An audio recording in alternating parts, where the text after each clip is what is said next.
तो देखिए हम लोग अपने सोल्यूशन वाले चैप्टर में, ठीक है ना, उसका दो चीजें और पढ़ने को रहेंगी अपने पास क्वालिटेटिव प्रॉपर्टीज में, ठीक है ना। तो क्वालिटेटिव प्रॉपर्टीज 4 मैंने आपको बताई थी, जिसमें मैं 2 आपको पढ़ा चुका हूँ, ठीक है ना। और आई होप उसमें न्यूमेरिकल आपसे सॉल्व हो रहे होंगे, ठीक है ना। तो ऑस्मोटिक और रिलेटिव लोअरिंग वेपर प्रेशर, ये दोनों टॉपिक हो चुके हैं। अब हम लोग थर्ड क्वालिटेटिव प्रॉपर्टी शुरू करते हैं, एलिवेशन इन बॉइलिंग पॉइंट। नाम ही बता रहा है ना, एलिवेशन, यानी एलिवेशन मतलब क्या होता है, बॉइलिंग पॉइंट को इंक्रीज करना। तो बॉइलिंग पॉइंट कैसे इंक्रीज करेगा ये हम लोग सीखेंगे, और इंक्रीज अगर करेगा तो जो उसका मैग्नीट्यूड आएगा उसको मेजर करने की टेक्निक करेंगे, और ढेर सारे हम लोग इस पे भी न्यूमेरिकल करेंगे। ये भी बड़ी इंपॉर्टेंट क्वालिटेटिव प्रॉपर्टी है, ठीक है ना। तो ध्यान से इसको सीखिएगा। तो सबसे पहले देखिए जो है इंट्रोडक्शन इसका करते हैं कि भाई एलिवेशन बॉइलिंग पॉइंट है क्या, ठीक है ना।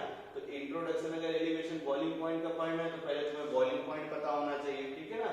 तो बॉइलिंग पॉइंट देखो क्या होता है, बहुत अच्छे से तुम्हें पता है, याद करो। डेफिनेशन पहले ही बता रखा हूं मैं, क्या, the temperature at which vapour pressure of liquid is same as atmospheric pressure is called as boiling point, ठीक है ना। तो डेफिनेशन आपको फिर से मैं बोल दे रहा हूं, आपको याद हो गई होगी, और आप यहाँ लिख भी लीजिएगा। क्या लिखेंगे, the temperature at which vapour pressure of liquid is same as atmospheric pressure is called as boiling point. बात क्लियर हो गई ना सबको। फिर आपको देखो मैंने एक चीज और बताया था, अब हमें क्या करना है, एलिवेशन बॉइलिंग पॉइंट, ठीक है ना। तो एलिवेशन बॉइलिंग पॉइंट क्या हो गया, जैसे मान लो कि तुम्हारे पास एक लिक्विड है, ध्यान से सुनते रहना एक ही बार में ताकि ये समझ में आ जाए, ठीक है ना। ये मान लो अपने पास एक लिक्विड है, ठीक है, और इस लिक्विड को मान लो हम लोग कांस्टेंट टेम्परेचर पे बॉईल कर रहे हैं, ठीक है ना। इसका पीडीएफ नोट जो है लिंक में रहेगा, आप उसी से कॉपी करिएगा, ठीक है। अभी बस ध्यान से समझ लीजिए। तो मान लो अपने पास एक लिक्विड है, इसको हम लोग क्या करते हैं, इसको हम लोग बॉईल करते हैं, मतलब कांस्टेंट टेम्परेचर देते हैं, ठीक ना। जैसे मैं बोलता हूँ, इसको मैं हीट करता हूँ, तो ये लिक्विड क्या होगा, देखो ध्यान से, जैसे ही टेम्परेचर यहाँ से मिला तो ये लिक्विड क्या होगा, बॉईल करेगा, ठीक ना। ये लिक्विड क्या करेगा, देखो बॉईल करेगा। अब जब ये बॉईल करेगा तो अब देखो क्या हो कि जैसे ही बॉईल करेंगे तो इसमें क्या होता है कि वेपर बबल बनेगा, ठीक है ना। हम लोग क्या करते हैं, भाई वेपर बबल बना देते हैं, बॉइलिंग होगा, ऐसे लिख दिया जाए बॉइलिंग, ठीक है ना। बॉइलिंग जैसे ही गर्म करना शुरू करोगे तो यहाँ देखो क्या होता है, वेपर बबल बनने शुरू हो जाएंगे। अब जब ये वेपर बबल बनेगा तो ये वेपर बबल देखो, यही वाला वेपर बबल क्या होगा, स्किप करना यहाँ से शुरू हो जाएगा। ये आपको बहुत अच्छे से पता है।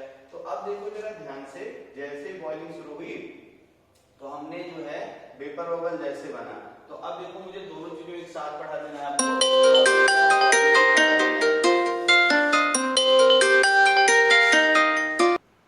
तो देखो जब ये बॉइलिंग स्टार्ट होगी तो होगा क्या कि वेपर बबल बनेगा। अब वेपर बबल बना कैसे, तो वेपर बबल ये देखो जो लिक्विड मॉलिक्यूल था यहाँ पे, जब भी कॉन्स्टेंटली जब इसको हीट अप करना शुरू करेंगे तो ये जो आपका लिक्विड का मॉलिक्यूल है, ठीक है, जो भी ये लिक्विड वाले मॉलिक्यूल है, यहाँ लिख दे रहा हूँ मैं कि जो भी तुम्हारा ये लिक्विड मॉलिक्यूल है ये क्या करेगा, देखो हीट एनर्जी को, ठीक ना, क्या करेगा जो है अपनी हीट एनर्जी अब्सॉर्ब करना शुरू कर देगा।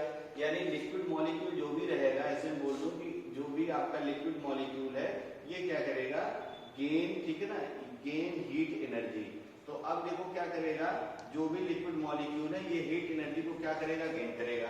अब जैसे हीट एनर्जी गेन करेगा तो आपको अच्छे से पता है एनर्जी अगर बढ़ेगी तो ये मूव करना शुरू कर देगा, और जैसे ही मूव करेगा तो ये देखो जो वेपर बबल है, एक्चुअली में जो वेपर बबल बना हुआ है, इसको मैं बड़ा करके दिखा दूं तो देखो ये मान लो तुम्हारा वेपर बबल है। प्रोसेस ऑफ बॉइलिंग को मैं समझा रहा हूँ, ध्यान से देखना।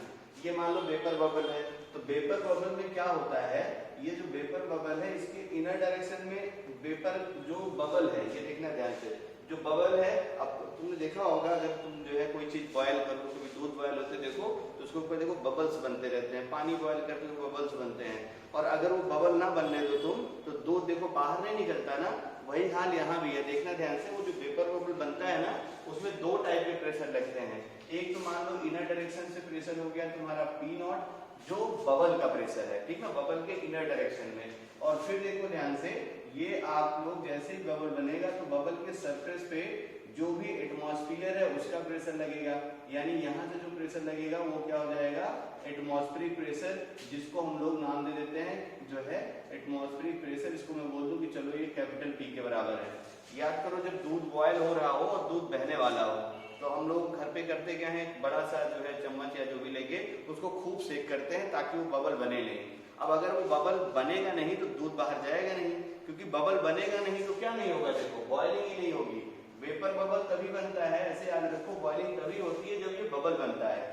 तो अब देखो अगर मैं प्रोसेस ऑफ बॉइलिंग की कंडीशन तुम्हें समझाऊं तो देखो अगर मान लो इनर का जो प्रेशर है वो P नॉट है, ध्यान से देखते रहना, इनर का प्रेशर P नॉट है और जो एटमॉस्फेरिक प्रेशर है वो P है। तो अब देखो ध्यान से में करना क्या है कि जब वेपर बबल बनेगा तभी बॉइलिंग होगी, अदरवाइज बॉइलिंग नहीं होगी। तो जब दोनों आपस में सेम रहेंगे तभी बॉइलिंग बहुत अच्छे से होती है। और अगर कोई भी प्रेशर डिस्टरबेंस हुआ, एक्सटर्नल प्रेशर ज्यादा है तभी वेपर बबल फूट जाएगा, ठीक है, इंटरनल प्रेशर ज्यादा है तभी वेपर बबल फूट जाएगा। यानी जो प्रॉपर कंडीशन में बॉइलिंग की वो हम लोग क्या बोलते हैं कि अगर तुम्हारा, ठीक है ना, ऐसे याद रखिए कि अगर तुम्हारा P not equal to P हो जाए तो होता क्या है, देन, ठीक ना, ऐसे लिख दे रहा हूं मैं, देन बबलिंग स्टार्ट, ठीक है ना, और बबलिंग मतलब बन जाए तो अच्छे से याद रखो ये जो बबल बनेगा यही तुम्हारा बॉइलिंग कराएगा, ठीक ना। देन ऐसे मैं लिख दे रहा हूं, देन बबल विल फॉर्म, ठीक ना, तो बबल क्या होगा, बबल बन जाएगा, बबल विल फॉर्म, ठीक ना, एंड बॉइलिंग स्टार्ट, ठीक ना। ये अच्छे से याद रखते रहना, ये जेई का आया हुआ क्वेश्चन है, ठीक ना। तो जो बबल मतलब जो बॉइलिंग की कंडीशन है ना, वो कंडीशन कौन सी है, बबलिंग, है ना, bubbling is necessary condition for the boiling, अच्छे से याद रखते रहिएगा। तो होगा क्या, देखो जो P नॉट और P ये दोनों आपस में सेम हो जाएंगे, ठीक है ना, तो बॉइलिंग क्या हो जाएगा, स्टार्ट, ठीक है ना, दिमाग में ये बैठ गया होगा। तो ये है तुम्हारा प्रोसेस ऑफ बॉइलिंग। फिर एक चीज और देखो ध्यान से, आपको ये बताया करता था कि अगर मान लो कि जो भी तुम्हारे पास कंटेनर है, ध्यान से देखते रहना, अब इस कंटेनर में अगर मान लो ये बॉइलिंग स्टार्ट हो गई तो एक पर्टिकुलर टेम्परेचर पे स्टार्ट होगा, उसी टेम्परेचर को हम लोग क्या बोलते हैं, बॉइलिंग पॉइंट। इस टेम्परेचर पे P नॉट और P दोनों आपस में सेम होगा, ठीक है ना। इसी टेम्परेचर को, ये एक पर्टिकुलर टेम्परेचर पे होगा, इसी टेम्परेचर को हम लोग नाम क्या देते हैं, बॉइलिंग पॉइंट। इस टेम्परेचर को हम लोग नाम क्या देते हैं, बॉइलिंग पॉइंट। मान लो इस बॉइलिंग पॉइंट को मैं टीवी से लिख दूं, किससे लिख दूं मैं, टीवी से। तो अब देखना एक चीज और आपको बताया था मैंने, राउल्स लॉ या सब में किसी में भी, आप क्या करिए इस लिक्विड के अंदर, ठीक ना, आप जो है इंप्योरिटी मिलाना शुरू कर दीजिए। यानी इंप्योरिटी मिलाते हैं, हम मान लेते हैं कि उसको हम लोग याद करिए कौन सा सोल्यूट होता था, नॉन वोलाटाइल सोल्यूट। तो जब भी इसके अंदर हम लोग नॉन वोलाटाइल सोल्यूट मिलाते थे, आप याद करिए, तो होता क्या था, इसका जो वेपर प्रेशर था, यानी जो आपका जो ये वेपर प्रेशर यानी कि P नॉट वाला मैटर था, ठीक है ना, तो होता क्या था कि जब भी नॉन वोलाटाइल सोल्यूट आप मिलाते थे तो नॉन वोलाटाइल सोल्यूट करता क्या था, वेपर प्रेशर को डिक्रीज कर देता था।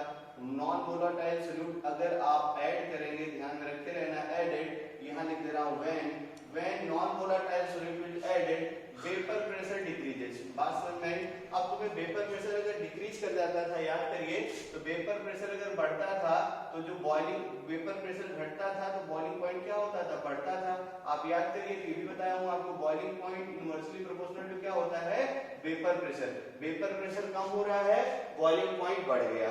तो अब मान लो कि जो इनिशियल वेपर प्रेशर था, ठीक है ना, वो है तुम्हारा, जो इनिशियल बॉइलिंग पॉइंट था वो मान लो तुम्हारा टीबी के बराबर था, ठीक है ना। और जब बॉइलिंग नॉन वोलाटाइल इंप्योरिटी तुमने मिलाया तो ये जो बॉइलिंग पॉइंट था, ठीक है ना, ये बॉइलिंग पॉइंट एडेड करने के बाद मान लो कि जो तुम्हारा बॉइलिंग पॉइंट है वो हो गया तुम्हारा टीबी डैश। क्या हो गया तुम्हारा, टीबी डैश।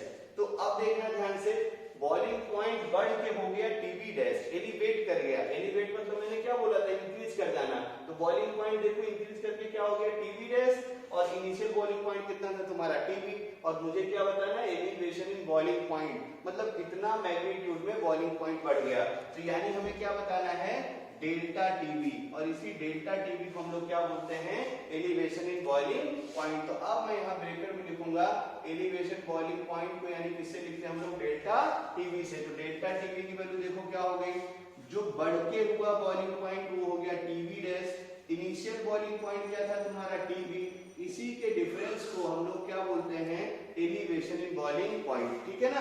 अब चाहे टीबी लिखूं मैं, या बहुत सारी बुक में आपको बोलता है कि initial boiling point T not है, और जो फाइनल बॉइलिंग पॉइंट है वो बोलेगा कि चलो टीबी है। तो अगर इसको मान लो टीबी डैश ना लिख के मैं अगर टीबी लिख दूं तो इसी डेल्टा टीबी को मैं क्या लिख सकता हूं, देखो बढ़ के वॉल्यूम हो गया टीबी और इनिशियल वॉल्यूम था तुम्हारा टी नॉट, इसी डिफरेंस को हम लोग क्या बोलते हैं, एलिवेशन इन बॉइलिंग पॉइंट। तो आई होप ये आपको बहुत अच्छे से समझ में आ गया होगा। फिर अब इसके बाद हम लोग क्या करेंगे, प्रैक्टिकल करेंगे और प्रैक्टिकल करके ये देखेंगे कि आपका जो बॉइलिंग पॉइंट है ये किन किन चीजों पे, एलिवेशन जो बॉइलिंग पॉइंट है ये किन किन चीजों पे डिपेंड करेगा। तो देखिए हम लोग ये 2-3 पॉइंट मैं बोल रहा हूँ, अच्छे से इसको ध्यान में रख के रहिए। तो देखो जब आपने हीटअप करना शुरू किया था लिक्विड को तो बबल बनी, तो बबल में 2 प्रेशर था, इनर साइड का प्रेशर यानी पी नॉट जिसको हम लोग क्या बोलते थे, वेपर प्रेशर है, और जो इसके सरफेस पे आउटर में प्रेशर लगता था यही एक्सटर्नल प्रेशर है, या इसी को मैं एटमॉस्फेरिक प्रेशर बोलूंगा। तो अब देखना ध्यान से, बबलिंग का ये कंडीशन होता है या बॉइलिंग का ये कंडीशन होता है, या बबल तभी बनता है जब ये दोनों आपस में सेम होते हैं, और यही कंडीशन तुम्हारी किसकी होती है, बॉइलिंग की। इसको बहुत अच्छे से याद रखते रहना। और अगर एक्सटर्नल प्रेशर ज्यादा है, आप देखो जब दूध बह रहा हो तो क्या करते हैं, बड़ा सा चम्मच लेकर उसको खूब तेज से सेक करिए, तो दूध जो गर्म होकर बह रहा था वो बहना बंद हो जाता है, क्योंकि आप बबल बनने ही नहीं देते हैं। और बबल अगर नहीं बनने देंगे, बबल विल नॉट फॉर्म, तो बॉइलिंग देखो अच्छी हो नहीं पाती है। तो ये बहुत अच्छे से आपको समझ में आ गया होगा। एक पॉइंट और हम लोग ध्यान में रख के रहेंगे, और वो ये पॉइंट ये है, देखो ध्यान से, जो बॉइलिंग पॉइंट है, क्वेश्चन तुमसे बोले बॉइलिंग पॉइंट, तो बॉइलिंग पॉइंट तो भाई थर्मोडायनेमिक प्रॉपर्टी है, ना कि क्वालिटेटिव प्रॉपर्टी। अच्छे से इसको याद रखे रहना, boiling point is not qualitative property, ठीक ना, boiling point is not qualitative property, क्योंकि ये देखो किस पे डिपेंड करता था, नेचर ऑफ सोल्यूट। आप याद करिए सोल्यूट कैसा है उसके नेचर पे बॉइलिंग पॉइंट डिपेंड करता था। तो यानी जो बॉइलिंग पॉइंट है is not qualitative property, while elevation in boiling point is qualitative property. तो अब हम लोग देखते हैं कि एलिवेशन बॉइलिंग पॉइंट क्या होता है और कैसे इसका एक्सप्रेशन हम लोग लाएंगे। एलिवेशन इन बॉइलिंग पॉइंट, ठीक है ना। अब एलिवेशन बॉइलिंग पॉइंट समझ में आ गया होगा आपको, इसको डेल्टा टी से लिखते हैं, तो मैंने अब ये भी लिख दिया। अब देखो तुमसे स्कूल एग्जाम में बोले what is the elevation in boiling point, derive the expression for it, तो ये चीजें अब यहाँ से अपने को लिखनी रहेंगी। अच्छे से इसको सीख लीजिए, स्कूल एग्जाम के लिए बहुत ही इंपॉर्टेंट है, ठीक है ना। तो एलिवेशन बॉइलिंग पॉइंट देखो होता क्या है, एकदम आसान सा समझो। जैसे मान लो, ठीक है ना, अपने पास एक कंटेनर है और इस कंटेनर में हमने भर दिया प्योर सॉल्यूशन, प्योर सॉल्वेंट है, ऐसे समझ लो। हमने क्या लिया, ये देखो हमने ले लिया प्योर सॉल्वेंट है, ध्यान से देखते रहना। ये तुम्हारे पास प्योर सॉल्वेंट है, ठीक ना। इसका जो वेपर प्रेशर है आपको अच्छे से पता है, उसको हम लोग बोलते हैं पी नॉट। ग्राफ भी अच्छे से देखते रहिएगा। ये देखो मैंने क्या किया, पी नॉट ये है प्योर सॉल्वेंट था, तो तुमको अच्छे से पता है इसका, जब बॉइलिंग पॉइंट की मैं बात करूंगा तो बॉइलिंग पॉइंट क्या होता है, नॉर्मलाइज कर लिया जाए। जब 1 मीडियम प्रेशर होगा जिस टेम्परेचर पे, उसी को बॉइलिंग पॉइंट या नॉर्मल, उसी नॉर्मल बॉइलिंग पॉइंट बोलते हैं। तो ग्राफ अगर प्लॉट करना है तो नॉर्मलाइज कर लो। तो मान लेता हूं मैं कि प्योर सॉल्वेंट है और इसका जो बॉइलिंग पॉइंट है, ध्यान से देखते रहना, ये टी नॉट के बराबर है, ठीक है ना। अब देखना ध्यान से, यहां से हम लोग क्या करते हैं, इसके अंदर नॉन वोलाटाइल सॉल्यूट हम लोग ऐड करते हैं, ठीक ना। इसके अंदर हम लोग क्या करते हैं, नॉन वोलाटाइल सॉल्यूट ऐड करते हैं। तो जब नॉन वोलाटाइल सॉल्यूट आप ऐड करोगे तो यहाँ देखो क्या होगा, यहाँ बन जाएगा आपको, ठीक है ना, सॉल्यूशन। ध्यान से देखते रहना। अब यहाँ से जब मिल गया तो ये देखो क्या हो गया, ये बन गया तुम्हारा सॉल्यूशन। तो अब कहानी जरा ध्यान से देखिए, जैसे ही सॉल्यूशन बना, सॉल्यूट तुम्हारा नॉन वोलाटाइल है, तो तुम्हें अच्छे से पता है कि इसका जो वेपर प्रेशर होगा वो वेपर प्रेशर डिक्रीज कर जाएगा। ध्यान से देखते रहिए, वेपर प्रेशर सॉल्यूशन डिक्रीज होगा, इसको मैं क्या लिखता हूँ, पीएस से लिखा हूँ, तो वेपर प्रेशर सॉल्यूशन देखो डिक्रीज कर गया। अब तुम्हें अच्छे से पता है कि वेपर प्रेशर अगर डिक्रीज कर गया तो फिर बताइए बॉइलिंग पॉइंट क्या होता है, बोलो, इंक्रीज कर गया। मैं एज्यूम कर लेता हूँ कि बॉइलिंग पॉइंट जो इंक्रीज करके वो बॉइलिंग पॉइंट कितना है, टीबी हो गया। खूब अच्छे से समझिए, पहले था प्योर सॉल्यूशन, प्योर सॉल्वेंट, ठीक है ना, इसका vapour pressure P not, boiling point T not, non volatile solute add किया, सॉल्यूशन बन गया, वेपर प्रेशर घट गया, फिर वेपर प्रेशर घट गया, मतलब जो प्रेशर ऑफ सॉल्यूशन था वो घट गया। अब वेपर प्रेशर सॉल्यूशन घटने से क्या होगा, बॉइलिंग पॉइंट सॉल्यूशन बढ़ जाएगा, और बढ़ के मान लो ये बॉइलिंग पॉइंट कितना हो गया तुम्हारा, टीबी डिग्री सेल्सियस। कुछ भी यूनिट हो, मैंने यहाँ कोई यूनिट लिखी नहीं है, बस बॉइलिंग पॉइंट अपने को बढ़ जाना है। अब आपको बहुत अच्छे से समझ में आ गया होगा। तो ये देखो ध्यान से, ये है एलिवेशन बॉइलिंग पॉइंट की। एग्जाम में कैसे लिखेंगे, when non-volatile solute is added in a pure solvent, then boiling point of pure solvent increases as follows. और ये डायग्राम बना के अच्छे से सिखा दीजिएगा, एग्जामिनर इतने से समझ जाएगा, ठीक है ना। हमेशा याद रखेंगे, ये सब भी चीजें लिख देना। Vapour pressure inversely proportional to क्या होता है, बॉइलिंग पॉइंट, ठीक है ना। मतलब वेपर प्रेशर अगर घटेगा तो बॉइलिंग पॉइंट क्या होगा, बढ़ जाएगा। ये सब भी आपको बहुत अच्छे से चीजें पता है, तो बार बार रिपीट करने की जरूरत नहीं है। अब देखना ध्यान से, एलिवेशन इन बॉइलिंग पॉइंट आया क्या, अब इसकी कहानी देख लिया जाए। तो देखो पहले बॉइलिंग पॉइंट कितना था, बोलो T0, बढ़ के बॉइलिंग पॉइंट कितना हो गया, TB। तो यानी एलिवेशन यानी कितना एलिवेट कर गया, तो दैट इज करके हम लोग क्या लिखेंगे, देखना डेल्टा TB इक्वल टू, बोलो क्या, पहले था बॉइलिंग पॉइंट तुम्हारा T0 और बढ़ के कितना हो गया TB। तो कितना चेंज आया, देखो फाइनल माइनस क्या हो गया इनिशियल, यानी TB माइनस क्या हो गया T0। यही जो टर्म है, इसी टर्म को हम लोग क्या बोलते हैं, elevation in boiling point. Delta TB represent elevation in boiling point. I hope यहाँ तक बहुत अच्छे से आपको क्लियर हो गया होगा। इसके बाद हम लोग देखेंगे कि बॉइलिंग पॉइंट किन किन चीजों पे डिपेंड करता है। अब देखना बहुत अच्छे से, मैंने क्या बोला, ये है एलिवेशन बॉइलिंग पॉइंट। यहाँ लिख देता हूं मैं, यही तुम्हारा क्या है, यही है तुम्हारा एलिवेशन बॉइलिंग पॉइंट, ठीक ना। यही तुम्हारा क्या है, एलिवेशन बॉइलिंग पॉइंट, ठीक है ना। स्क्रीन को जल्दी गड़बड़ हो गई थी, एलिवेशन इन बॉइलिंग पॉइंट, ठीक है ना। तो ये देखो क्या हो गया, एलिवेशन इन बॉइलिंग पॉइंट, ठीक है ना, एलिवेशन इन बॉइलिंग पॉइंट। और ये क्या है, इट इज कॉलीगेटिव प्रॉपर्टी, अच्छे से याद रखते रहना, ठीक है ना। अब देखना, ये जो एलिवेशन बॉइलिंग पॉइंट है, ये किस पे डिपेंड करता है, जिसको एक्सपेरिमेंटली देखा गया। एक्सपेरिमेंटल जो भी है ना, वो आपके सिलेबस में इसके एक्सपेरिमेंट नहीं है, तो बस एक्सपेरिमेंटली मैं लिख देता हूँ डायरेक्टली।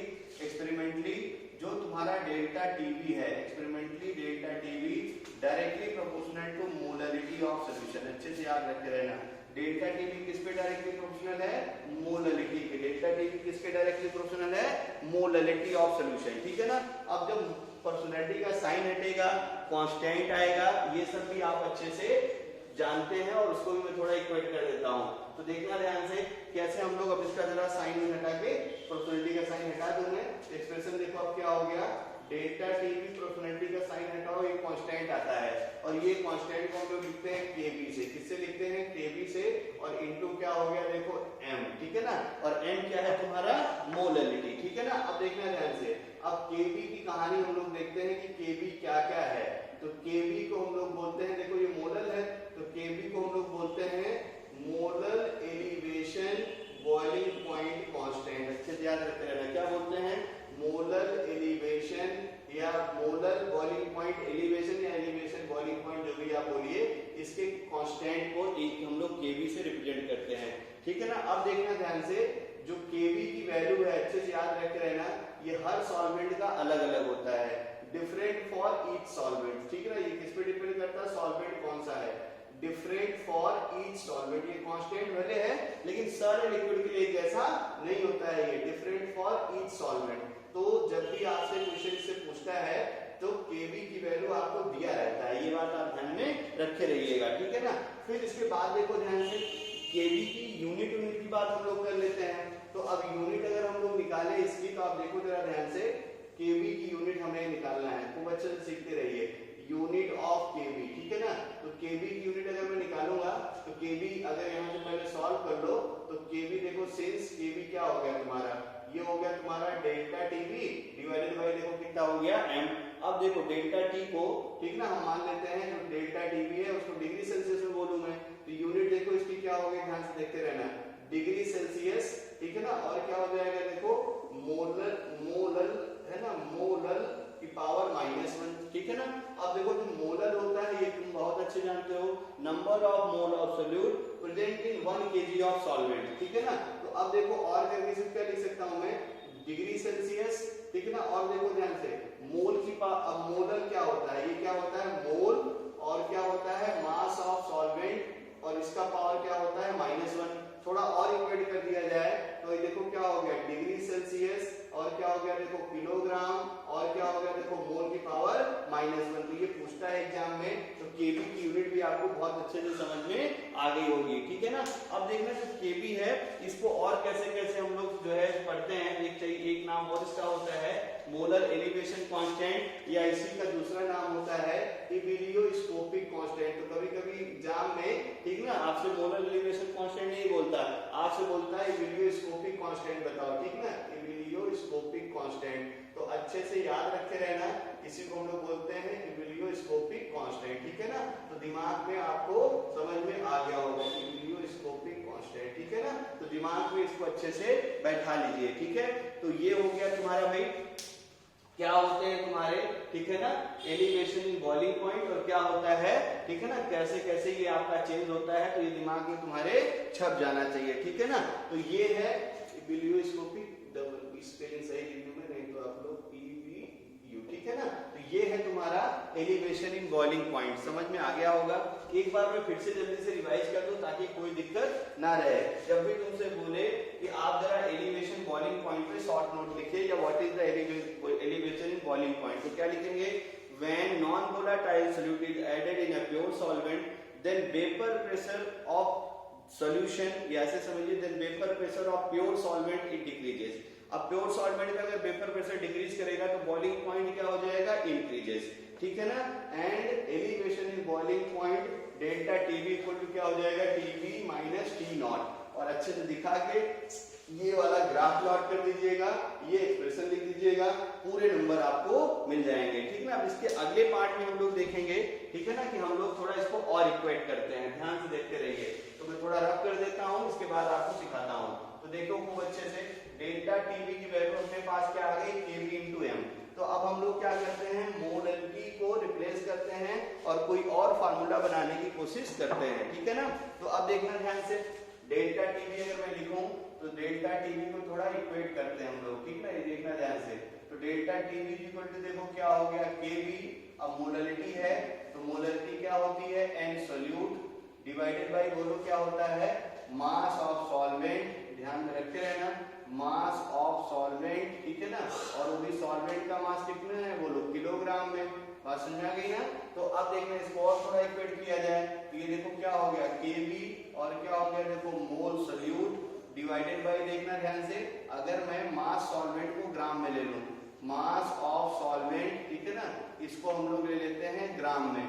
तो ग्राम और किलोग्राम को कन्वर्ट करना है तो देखो यहाँ पे 1000 से मल्टीप्लाई करना पड़ेगा। तो डेल्टा टीवी का एक फार्मूला ये भी है, इसको भी अच्छे से याद रखे रहना, न्यूमेरिकल के लिए ये भी काम में आएगा, ठीक है ना। फिर अगला देखेंगे mole solute divided by mass of solvent in kilogram. एक बात और देखो ध्यान से, मैं बार बार बोला करता था, ठीक है ना, यहाँ पे जो मोल सोल्यूट अगर मैंने लिखा है तो ये कौन सा मोल है, ऑब्जर्व मोल है कि थ्योरेटिकल। तो आप जानते थे कुछ भी अगर नहीं लिखा है तो ये कौन सा मोल होता है, ये होता है ऑब्जर्व मोल। कौन सा मोल होता है, ऑब्जर्व मोल, या इसी को हम लोग कौन सा मोल बोलते हैं, देखो एक्सपेरिमेंटल मोल है ना, एक्सपेरिमेंटेड मोल है ये। तो तुम्हें ये बताओ न्यूमेरिकल में एक्सपेरिमेंट कर पाओगे क्या, कोई न्यूमेरिकल, मान लो तुमसे मैं क्वेश्चन पूछूं कि बताइए एलिवेशन कितना होगा, तो ऐसा नहीं कि सारा डिवाइस लेके एग्जाम देने जाओगे, कितना बढ़ गया कितना घट गया। तो हमें ऑब्जर्व मोल से काम नहीं बनने वाला है, किस मोल से काम बनेगा, थ्योरेटिकल। और तुम्हें बहुत अच्छे से पता है, ठीक है, तुम्हें बहुत अच्छे से पता है, ऑब्जर्व को अगर थ्योरेटिकल से रिप्लेस करना है तो क्या करना है, 1/2 फैक्टर से मल्टीप्लाई कर देना है। तो ये देखिए जरा ध्यान से, डेल्टा टीवी इक्वल टू देखो क्या हो गया तुम्हारा, केबी इंटू, बोलो क्या हो गया, मोल सोल्यूट, ठीक है ना, डिवाइडेड बाय देखो क्या हो गया, मास of solvent in kilogram, mass of solvent, ठीक ना, और मास ऑफ सॉल्वेंट, और वो भी किसमें देखो, किलोग्राम में, है ना। और अगर किलोग्राम में लिखा हूं तो 1000 लिखने की जरूरत नहीं है, इंटू क्या कर दूंगा मैं, 1/2 फैक्टर। बहुत अच्छे से समझ में आ गया होगा। यानी जब भी न्यूमेरिकल करेंगे अपन, जब भी हम लोग क्या करेंगे, इसके न्यूमेरिकल बनाएंगे, तो न्यूमेरिकल में हमेशा याद रखो हम लोग क्या करेंगे, मोल थ्योरेटिकल ही यूज करना। और थ्योरेटिकल की आपको अच्छे से पता है 1/2 फैक्टर से हमें क्या करना पड़ेगा, मल्टीप्लाई। तो ये फार्मूला बहुत इंपॉर्टेंट है एलिवेशन बॉइलिंग पॉइंट के लिए, ठीक है। तो ये एलिवेशन बॉइलिंग पॉइंट का फार्मूला है और ये इसके एक्सप्रेशंस हैं। इसके कुछ और तरीके होते हैं एलिवेशन बॉइलिंग पॉइंट को सॉल्व करने के, तो वो फार्मूले में इधर अब इरेज करके लिख दे रहा हूँ, आप अच्छे से वो फार्मूले भी याद रखते रहिएगा। क्वेश्चन में करता है क्या है, एलिवेशन बॉइलिंग पॉइंट जो केबी है ना, कुछ और चैप्टर को इंक्लूड करा के, मतलब थर्मोडायनेमिक्स को इंक्लूड करा के एक फार्मूला बनाता है ये, और उस फार्मूले से आपको न्यूमेरिकल पूछा करता है। तो वो फार्मूला यहाँ लिख दे रहा हूँ, ध्यान में इस फार्मूले को रखे रहिएगा। जो केबी होता है ना, केबी निकालने का एक फार्मूला और होता है, और ये होता है R T not square divided by 1000 into LV। अच्छे से ये फार्मूला याद रखते रहिएगा, ठीक है ना। आप देख रहे हैं इसमें बहुत सारे टर्म आ गए। आर तो आप जानते ही हैं, आइडियल गैस कांस्टेंट, वैल्यू भी आपको पता है, अच्छे से दिमाग में रखने की कोई दिक्कत नहीं है, ठीक है ना। अब देखना P नॉट क्या है, बॉइलिंग पॉइंट, जो सोल्यूशन आपने इनिशियल लिया था सॉल्वेंट, उसका बॉइलिंग पॉइंट है, ठीक है ना। और फिर देखो LV क्या है, LV है latent heat of vaporisation, latent heat of vaporisation, ठीक है ना। तो जो लेटेंट हीट ऑफ वेपोराइजेशन है, उसी जो लिक्विड आपने लिया था सॉल्वेंट का, उसी का लेटेंट हीट ऑफ वेपोराइजेशन है। तो मैं इसको जरा लेटेंट हीट है, इसको मैं मोलर एंथैल्पी से रिप्लेस कर सकता हूं वेपोराइजेशन वाली। तो और करके इसी फार्मूले को क्या लिखूंगा मैं, Kb, और ये क्या हो गया देखो R T नॉट स्क्वायर, ठीक है ना, इनटू क्या हो जाएगा कैपिटल M, और डिवाइडेड बाय क्या हो जाएगा 1000। मैंने लेटेंट हीट ऑफ वेपोराइजेशन को एंथैल्पी ऑफ वेपोराइजेशन से रिप्लेस कर दिया। और तुम्हें अच्छे से पता है कि जो भी लिक्विड रहेगा उसके मोलर, उसकी जो मोलरिटी होगी उससे डिवाइड कर दो, तुम्हारा काम बंद। उसका जो भी मोलरिटी नहीं, जो भी आपका सॉल्वेंट होगा, उसका जो भी मोलर मास होगा, ठीक है ना। तो कैपिटल M यहाँ क्या यहाँ लिखूं मैं, मॉलिक्यूलर वेट, और वो भी किसका, जो भी तुम्हारा लिक्विड था, ठीक है, जो भी तुम्हारे पास लिक्विड है उसका ये मॉलिक्यूलर वेट है, ठीक है ना। तो अब मैं ये वाले फार्मूले को थोड़ा जो है अच्छे से दिमाग में रखते रहना, इसमें कौन से टर्म क्या क्या है ये तुम्हें बता दूं, तो ये जो है टॉपिक हो जाएगा खत्म, ठीक है ना। चलिए सबसे पहले देखिए LV क्या है, बताइए। LV है तुम्हारा latent heat of vaporisation, latent heat of vaporisation, बहुत अच्छे से आप जानते होंगे, ठीक है ना। सब डेफिनेशन थर्मोकेमिस्ट्री में लिखवा रखा हूं, तो आप एक बार रिवाइज भी कर लेना। लेटेंट हीट ऑफ ये क्या है, वेपोराइजेशन, और किसका, ऑफ वही लिक्विड, ऑफ लिक्विड जो तुम्हें इनिशियल लिया गया था ना सॉल्वेंट, उसी का है ये, ठीक है ना। फिर इसके बाद है देखो MW तो मैंने लिख ही दिया है, क्या है डेल्टा HP, क्या है डेल्टा HP है, बोलो enthalpy of, enthalpy change in vaporization, ये change in enthalpy in vaporization, ठीक है ना।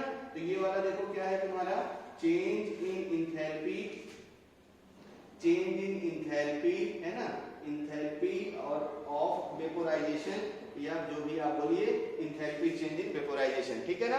तो बात क्लियर हो गई होगी। और MW क्या है, molecular weight of liquid. R तो आप जानते ही हैं, R क्या है तुम्हारा, वही गैस कांस्टेंट, ठीक ना, आइडियल गैस कांस्टेंट, या जो भी आप बोलिए गैस कांस्टेंट। वैल्यू किस पे डिपेंड करती है, आपको टेम्परेचर कैसा लेना है, वॉल्यूम कैसा लेना है, उसके यूनिट पे, और R की वैल्यू भी आपको बहुत अच्छे से पता है। तो I hope elevation boiling point का थ्योरी बहुत अच्छे से समझ में आ गया होगा, ठीक है ना। इसके अगले पार्ट में हम लोग इसके न्यूमेरिकल को हिट करते हैं। हेलो एवरीवन, तो देखो अब हम लोग जो है, जो केबी है ना, उसको कैलकुलेट कैसे करते हैं, तो थोड़े उसके तरीके मैं आपको बता दूं, ताकि न्यूमेरिकल आपका एक ही बार में सही हो जाए। अदरवाइज हम लोग देखो करते क्या है, केबी की वैल्यू कुछ भी रख आए तो आप कुछ भी रख देते हैं, ठीक है ना। आपको केबी अगर कैलकुलेट करना है तो कुछ भी वैल्यू रख के सॉल्व कर लेते हैं, ऐसा नहीं करना है, ठीक ना। आर की वैल्यू देखना ध्यान से आर की वैल्यू जो है हमें दो यूज करके क्वेश्चन को सॉल्व करना है। एक तो है आर की वैल्यू, देखो ध्यान से, आपको अच्छे से पता है 8.314, ये जूल पर मोल में होता है, मतलब 1/12 वाला रखने की जरूरत अपने को है नहीं, ठीक है ना, ध्यान में इसको रखे रहना। और T नॉट, आप देखना T नॉट तुम्हारा बॉइलिंग पॉइंट है, ठीक है ना। तो T नॉट के लिए तो चॉइस है, आप चाहो तो केल्विन में यूज कर लो, अगर केल्विन में आंसर है तो केल्विन में कर लो, या डिग्री सेल्सियस में है तो कोई दिक्कत। अब देखो यहाँ केल्विन मीटर में बोल रहा था, यहाँ देखो केल्विन में है ना, तो मोल, ठीक है ना, ये के मतलब यहाँ जो आपका है टेम्परेचर है, और टेम्परेचर किसमें, केल्विन में है, तो हमें यहाँ पे टेम्परेचर केल्विन में ही यूज करना पड़ेगा। तो टेम्परेचर अगर केल्विन में तुमने यूज करके सॉल्व कर लिया लिया तो कोई प्रॉब्लम नहीं है, आंसर आपका मैच कर जाएगा, ठीक है ना। फिर इसके बाद देखिए एलवी है ना, लेटेंट हीट ऑफ वेपोराइजेशन। तो लेटेंट हीट ऑफ वेपोराइजेशन, अब देखो जूल में मेजर करना पड़ेगा तभी आंसर सही आएगा। तो जूल पर क्या हो जाएगा, ग्राम। लेटेंट हीट ऑफ वेपोराइजेशन हम लोग कौन सा यूज करेंगे, जूल पर ग्राम, ठीक है ना, लेटेंट हीट ऑफ वेपोराइजेशन। इसके बाद देखो इंथैल्पी ऑफ वेपोराइजेशन। तो इंथैल्पी ऑफ वेपोराइजेशन हम लोग किसमें यूज करेंगे, जूल पर मोल। दोनों में डेफिनेशन आपको लिखाया हो तो आपको याद आ रहा होगा। फिर देखो mw क्या है, तो mw तो भाई तुम्हें अच्छे से पता है, मॉलिक्यूलर वेट, और इसको हम लोग कैसे यूज करते हैं, ग्राम पर मोल, हमेशा याद रखे रहो, ठीक है ना। तो ये हो गया जब r की वैल्यू 8.314 यूज करना है, यानी जब ये दिया हो या मान लो ना भी दिया हो, आपको आंसर में जूल कुछ ऐसा जो एलबी है जूल दिया रहे तो समझ जाना तुम r की वैल्यू ये लगानी रहेगी, ठीक है ना। चलिए अगला देखते हैं, अगर कैलोरी में आ जाए तो कैलोरी में आ जाए, पर केल्विन यहाँ भी है तो यहाँ तो कोई दिक्कत नहीं है। टेम्परेचर किसमें रहेगा, केल्विन में, कोई प्रॉब्लम नहीं है। लेटेंट हीट ऑफ जो वेपोराइजेशन है, अब तक जूल यूज करते थे, अब कैलोरी यूज करेंगे, तो ये क्या हो गया, देखो कैलोरी पर ग्राम, ठीक है ना। और फिर आपसे पूछे लेटेंट हीट ऑफ वेपोराइजेशन, तो अब इसको भी किसमें लेंगे, बोलो कैलोरी पर मोल, ठीक ना। लेटेंट हीट ऑफ वेपोराइजेशन हम लोग किसमें लेंगे, कैलोरी पर मोल। और मॉलिक्यूलर वेट किसमें लेंगे, बोलो मॉलिक्यूलर वेट किसमें लेंगे, ग्राम पर मोल में, ठीक है ना। अच्छे से आपको समझ में आ गया होगा। फिर अगला हम लोग देखते हैं ये क्वेश्चन, ठीक है ना। जैसे ये क्वेश्चन मुझसे पूछा कि आप बताइए find Kb for H2O, Kb की वैल्यू तुम्हें वाटर के लिए बतानी है। तो अब देखना ध्यान से, वाटर के लिए तुम्हें बहुत अच्छे से पता है, वाटर का लेटेंट हीट ऑफ वेपोराइजेशन कितना होता है, सिंस Lb अगर मैं पूछूं वाटर का कितना होता है, बहुत सारे लोगों को याद होगा, देखो 540 याद आया, 540 कैलोरी पर ग्राम, तुम्हें अच्छे से पता होगा। तो ये हो गया वाटर के लिए कैलोरी पर ग्राम, यानी लेटेंट हीट ऑफ वेपोराइजेशन। अब वाटर के लिए जो बॉइलिंग पॉइंट है वो कितना होता है, 100 डिग्री सेल्सियस। वाटर का बॉइलिंग पॉइंट कितना होता है, 100 डिग्री सेल्सियस। केल्विन में कन्वर्ट कर लो तो ये कितना हो गया तुम्हारा, 373 केल्विन, यानी टी नॉट की वैल्यू इतना रख देंगे हम लोग। अब केबी का फार्मूला तुम्हारे पास है, केबी का फार्मूला है R T not square divided by 1000 into क्या हो गया, देखो लेटेंट हीट ऑफ वेपोराइजेशन यानी एलवी, सारी वैल्यू पता है। तो अब देखो हमारे पास केल्विन और कैलोरी है, यानी आर की वैल्यू हम लोग 2 ही यूज करेंगे।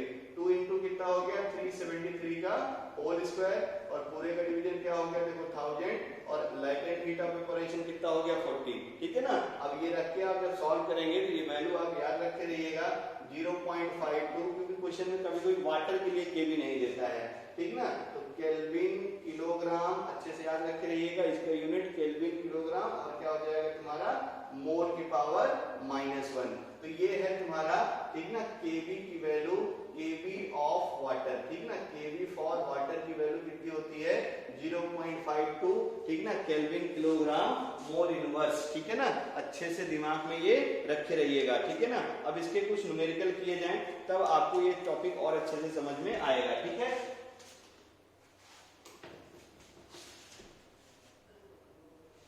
तो देखिए हम लोग जो है एलिवेशन बॉइलिंग पॉइंट का न्यूमेरिकल करते हैं। तो आप जरा देखिए इसको, ये वाला क्वेश्चन तो अभी मैं सॉल्व करता हूँ, वीडियो को पहले आप पॉज करके स्क्रीनशॉट ले लीजिए अच्छे से। इधर के 3 क्वेश्चन है होमवर्क, और इधर ये वाले क्वेश्चन को मैं सॉल्व करता हूँ। ध्यान से देखिएगा इसके प्रॉब्लम को कैसे हम लोग हिट करते हैं, ठीक है ना। तो find the weight of substance sucrose that must be added in 100 gram of H2O to have boiling point solution इतना हो जाए 100 डिग्री है ना, 100.5 डिग्री सेल्सियस, और केबी की वैल्यू आपको दे रखा है। तो बहुत अच्छे से आप जानते हैं सिंस, ठीक है ना, डेल्टा टीबी इक्वल टू क्या होता है, बोलो याद करो, फार्मूला क्या था, केबी है ना, इंटू क्या था, मोलरिटी, ठीक है ना। अब इंटू मोलरिटी को मैं जो है रिप्लेस मारा था, याद करिए, तो ये क्या था, केबी इंटू एक एक चीज ध्यान में रखे रहिएगा, मोल सोल्यूट डिवाइडेड बाई क्या था, बोलो याद करो, मास of solvent, mass of solvent, molarity का फार्मूला रिप्लेस कर रहा हूं बस, मास ऑफ सॉल्वेंट, वो भी किसमें, किलोग्राम में, ठीक ना। अब देखो ये जो सोल्यूट है इसको मुझे थ्योरेटिकल लेके सॉल्व करना है, तो यहाँ थ्योरेटिकल इंटू क्या कर दूंगा मैं, 1/2 फैक्टर, ठीक है ना। अब सब चीजें ध्यान में रखे रहिए। चलिए अब देखो जरा ध्यान से, डेल्टा टीबी अगर पता चल जाए मुझे, एक्चुअली में अगर देखो और फार्मूले इक्वेट करो तो वेट ऑफ सब्सटेंस बताना है, और सब्सटेंस यानी यही सोल्यूट है।